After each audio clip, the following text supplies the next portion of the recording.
Hey everyone, I wanted to talk today a little bit about how do I know a seizure is coming for Ruby. It's really beneficial if you start to learn those signs that a seizure is coming, because then you can be ready for it. That allows me to make sure that I can kind of take a look at my schedule and say, if seizures start, what could I potentially move around in my schedule? If somebody else is going to be watching Ruby for me, I can let them know to be aware this might occur and what do they need to be able to do if a seizure does happen. It also allows me to kind of make sure I have everything ready, material wise, my seizure kit, seizure journal out, just so it's ready to go. If you haven't been here before, my name is Mandy. My dog is Ruby. She's a golden retriever and she has epilepsy. She was diagnosed about 7 years ago. So I've learned some things along the way that I wish I would have known way back when. So I'm hoping some of these tips and just information can be helpful for you and can catch you up to speed a lot faster than I was able to. But I would say the number one way that I have figured out when seizures are coming, like winter is coming for those Game of Thrones fans, is her seizure journal. So I now have years of data on Ruby for when her seizures occur, and I've been able to identify a pattern. So she tends to seize about every 2.5 to 3 months. Once we hit that 2.5 mark, moving towards 3 months, I start to be more aware of her and kind of watching for some of the signs that I know are going to start to occur. That's going to tell me, within 24 hours, 48 hours, I'm going to see some seizure activity. So that, I would say, if you're not already keeping a seizure journal, I would definitely recommend it.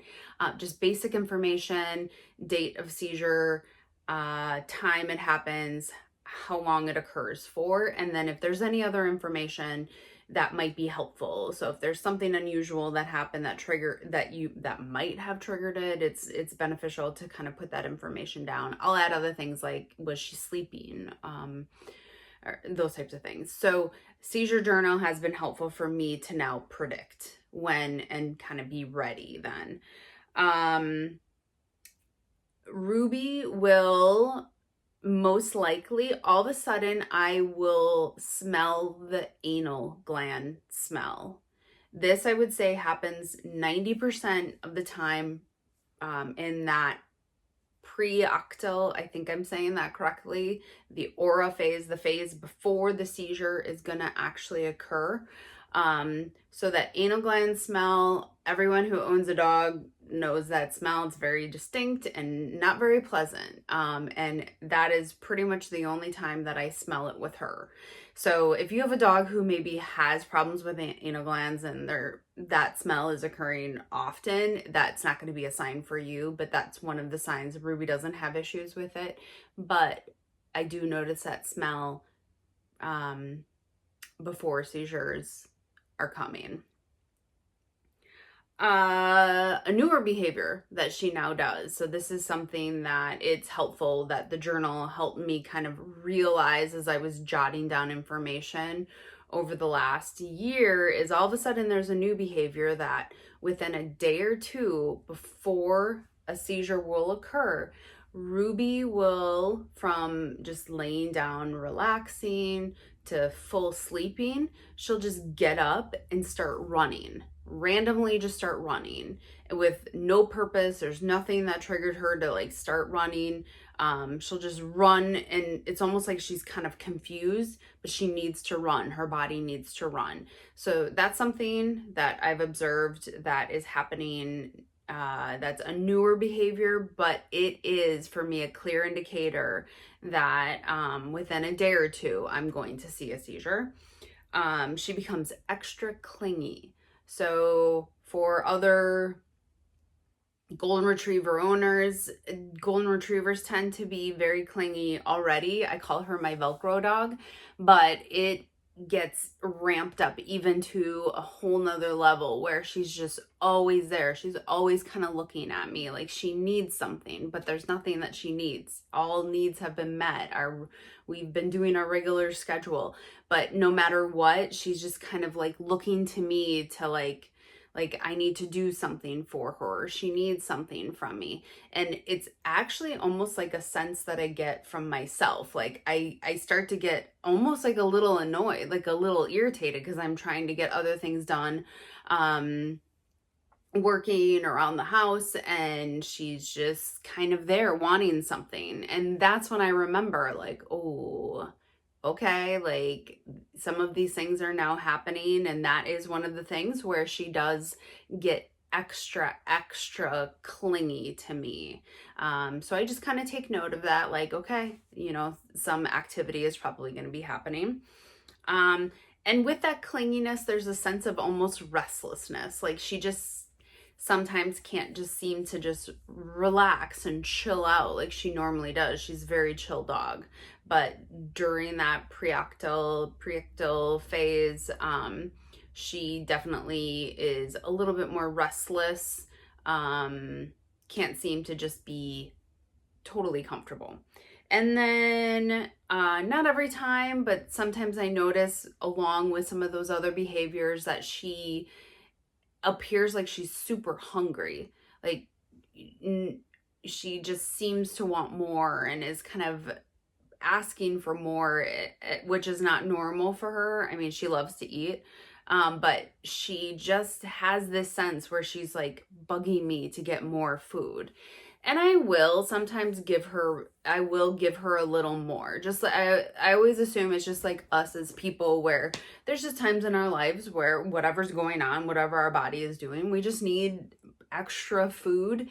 And so I will give her like half a cup of food more to kind of get her through in between meals.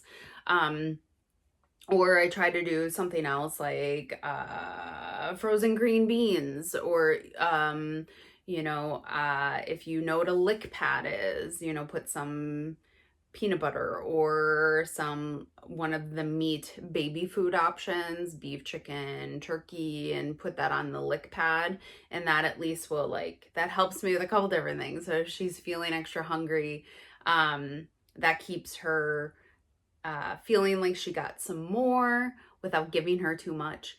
And she's also, during that time, she's very restless and kind of clingy, so it kind of keeps her occupied for a little while, gives her something to do and really focus in on. So those are all the signs that I have with Ruby.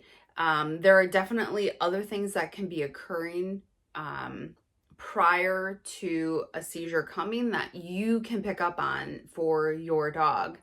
If you're new to picking up on these patterns, if you're new to canine epilepsy, I promise you, you will start to know your dog really, really, really well. And you will start to pick up on what are some of those different signs that your dog is doing that's going to tell you that a seizure is coming. So some of those other things can be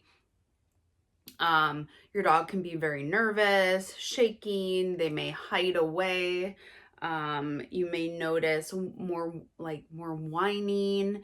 Your dog may be salivating, so a lot of drooling, and those all can be signs that it's coming as well if your dog does have epilepsy. So those are just some things to think about. Start watching your dog. You may already have identified what are those things, and you know, like, yep, we're gonna get ready, this is coming. But if you haven't picked up on those yet, just start watching your dog. That's where that seizure journal can come in handy. Is I try to take notes of things that tend to have been happening prior to seizures starting. And I promise you, you will pick up on them and you will become an expert of when your dog is going to have a seizure. And if not, that's okay. It may just take a little bit more time. And dogs also change too. So what they may have done before, it may look different.